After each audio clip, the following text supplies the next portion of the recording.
चलो एक situation imagine करते हैं। एक दिन है and you are feeling very motivated.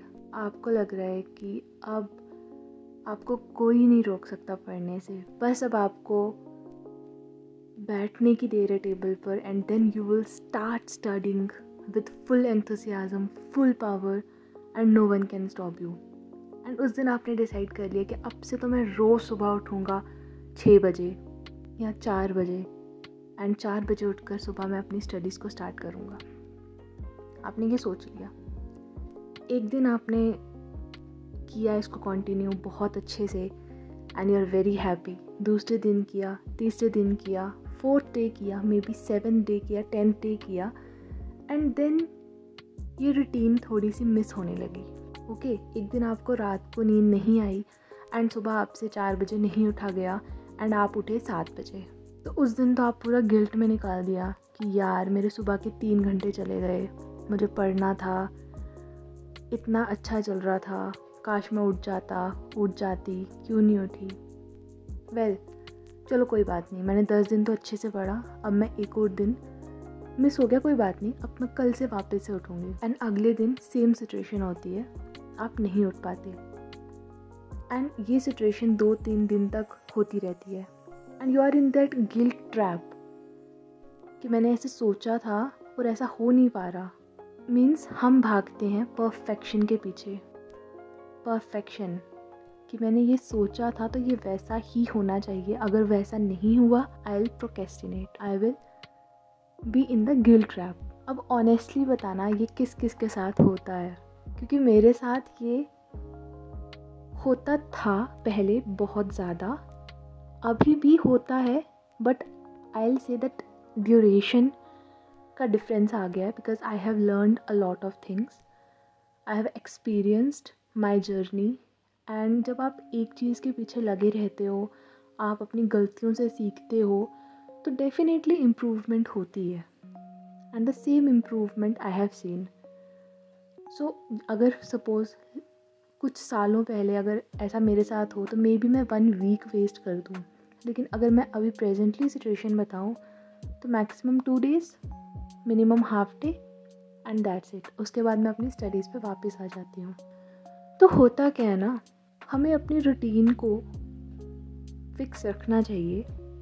That's a very good habit. अगर आपकी रूटीन फिक्स्ड है और आप सुबह फिक्स टाइम पर उठते हो, फिक्स टाइम पर सोते हो, that's a very good habit. And जो इसको ज़्यादा से ज़्यादा कंटिन्यू कर सकता है करे, because 365 days can not be similar through out the year. नहीं हो सकता same.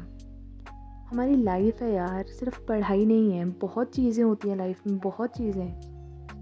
This exam is a part of our life, no doubt. ये कुछ फेज़ है जो कि इम्पॉर्टेंट फेज़ है। अगर इस फेज़ में हमने अच्छे से पढ़ लिया तो हमारे आगे आने वाले ईयर्स काफ़ी अच्छे हो जाएंगे।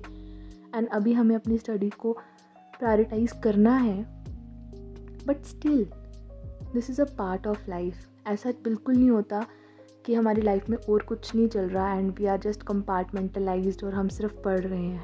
बहुत सी चीज़ें होती हैं, फैमिली, अदर थिंग्स, हमारे माइंड में बहुत कुछ चल रहा होता है apart from studies and other emotions also hampers our studies. So हम कभी भी जैसा सोचा है या फिर एक आइडियल सिचुएशन होती है ना, वैसा कभी नहीं कर सकते।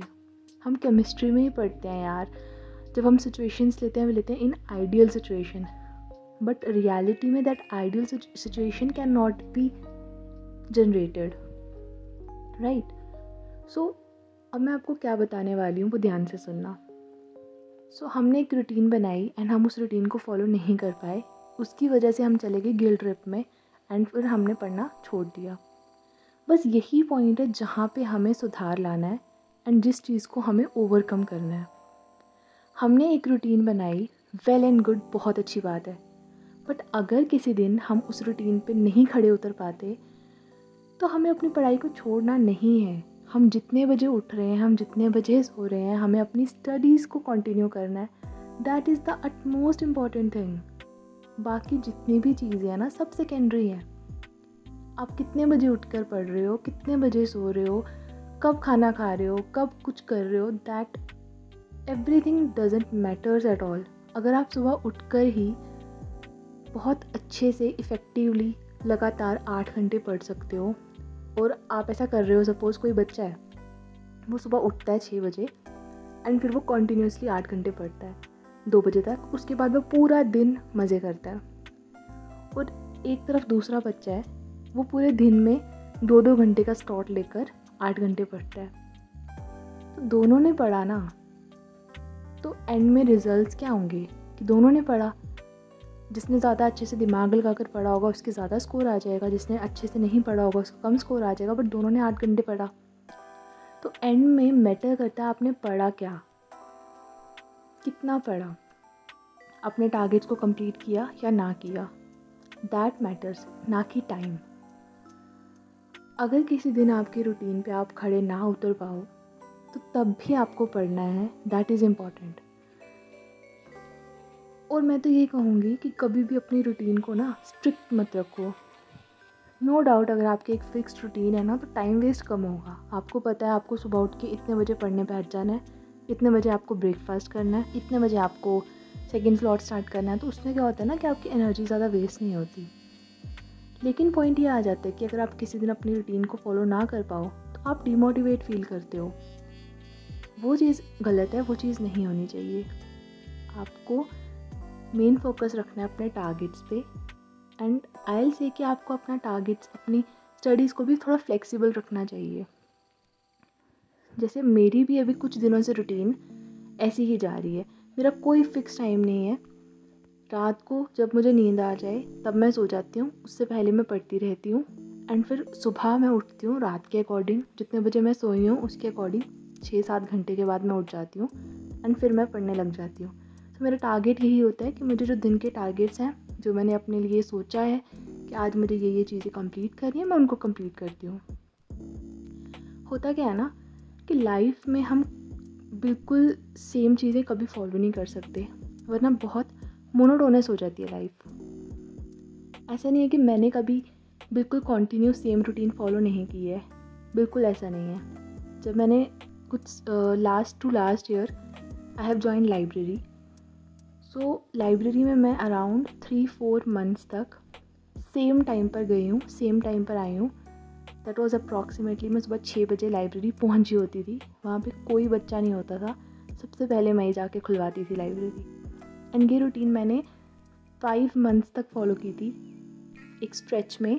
एंड ऑनेस्टली मैंने सिर्फ संडेज़ को ब्रेक लेती थी मैं, वो भी स्टार्टिंग में। उसके बाद मेरा मेंस आने वाला था, स्टेट PSC का मेंस, तो फिर मैंने संडे को भी ऑफ लेना बंद कर दिया था। एंड मैं लाइब्रेरी सुबह 6 बजे जाती थी एंड शाम को 6-7 बजे घर आती थी। एंड दिन में सिर्फ 30 मिनट्स की ब्रेक लेती थी, वो भी लंच ब्रेक, और वो भी मैं डेस्क पे बैठ कर ही करती थी, मैं उठती ही नहीं थी अपनी टेबल से। तो इतनी स्ट्रिक्ट रूटीन भी मैंने फॉलो की हुई है। बस ये होता है ना कि आप हर चीज़ को बार बार नहीं कर सकते, बिकॉज़ ये जर्नी इतनी लॉन्ग है, ये एग्ज़ाम इतना लॉन्ग है। आप कितना ही स्ट्रिक्ट कर लोगे अपने आप को, कितना ही कर लोगे। नो डाउट जो बच्चे नीट एंड JEE के एग्ज़ाम्स की प्रिपरेशन कर रहे हैं ना, उनकी सिचुएशन अलग है, आई विल से दैट, क्योंकि वो बच्चे भी मेरी वीडियोस देखते हैं, तो मैं उनके लिए स्पेशली बोल देती हूँ कि आपकी सिचुएशन अलग है। UPSC एंड स्टेट PSC और ऐसे एग्ज़ाम्स हैं ना जो जिनको ज़्यादा ड्यूरेशन चाहिए होती है, इन एग्ज़ाम्स की सिचुएशन अलग है। नीट एंड JEE वालों का ऐसे है कि आप अगर 1 साल मेहनत कर लो अच्छे से डट कर, बिकॉज़ मैंने देखा है कि वहाँ पे टॉपर्स 10-10, 12-12 घंटे पढ़ रहे हैं, क्योंकि आपको प्रैक्टिस चाहिए ना, आपको सेम चीज़ों को अच्छे से रिवाइज़ करना है। बायो सेम बुक पढ़नी है, फिज़िक्स में वही क्वेश्चन सॉल्व करने हैं। जितना ज़्यादा कर लोगे उतना ज़्यादा आपके लिए बेनिफिशियल है। बट UPSC में ऐसा नहीं है। UPSC में कुछ भी आएगा, तो आपको अपना माइंडसेट भी बहुत सही रखने की ज़रूरत होती है एंड एक ओवरऑल पर्सनैलिटी बनाने की ज़रूरत होती है। आई होप अब आप सब बिल्कुल प्रोक्रेस्टिनेट नहीं करोगे, एंड जब भी आपकी रूटीन फिक्स हो रही है नहीं हो रही है, नो प्रॉब्लम, बस आप पढ़ने पर ध्यान दोगे। So that's it for the video. मिलेंगे नेक्स्ट वीडियो में। Till then take care and give your best. Bye bye.